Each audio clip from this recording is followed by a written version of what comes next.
newandisa lwakutaano meeya yewandisiza lunaku lw'eggulu Monday.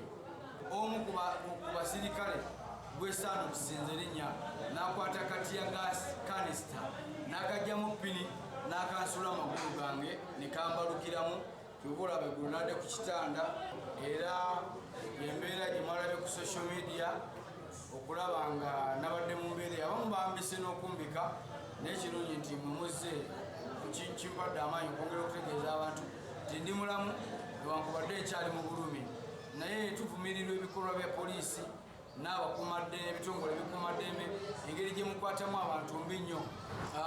Ku nsonga ya kaadi nze kaadi baagimpa. Politics and music bigambo biri byawukana. This is politics not music.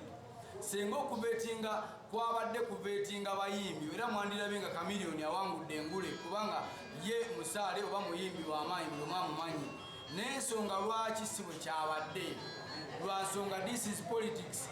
Kuno kulumirirwa ggwanga Uganda omuntu yenna atalina potential okukulembera abantu tetulina nsonga lwaki bamuwa kaadi nga tajja kukulembera bannayuganda mu butuufu bwakyo.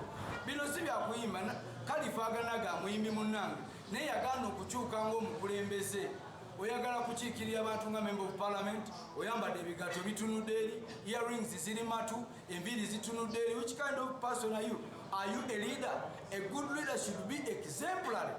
Okulaga nti you're not a good leader wammiddwa kaadi if you are moving with NUP constitution ng'otambula nayo ekugamba gwe bawa kaadi yimirira naye emabega we gwewatandise kwogera against the party kitegeeza toli mukulembeze mutuufu mubijjeemu feeling kuno si kuyimba ono politics wa Uganda yonna si music industry era omusajja temumukwata nsobi ekirala si yabadde ku vetting committee eronda abantu abo nange kuba lonze tekwabaddeko mwanyinaze oba sister wange naye byavudde mu kulonda byalaze nti bitone asaanira abalala babuukidde bubuukizi kintu babadde bagoberera olwokuba abayimbi olwokuba Bobi Wine yayimba nabo najja naye neyeeripa nange neesimbyewo naye nga ku kyalo kyo bakumanyi ng'omuzi w'emisango bakumanyi ng'atulugunya abantu oyagala bakuwe kaadi ya nuupu olwokuba oli muyimbi. Ebintu ebyo mu bikomya abayimbi kuno kulwanirira ggwanga Uganda. You have to be exemplary.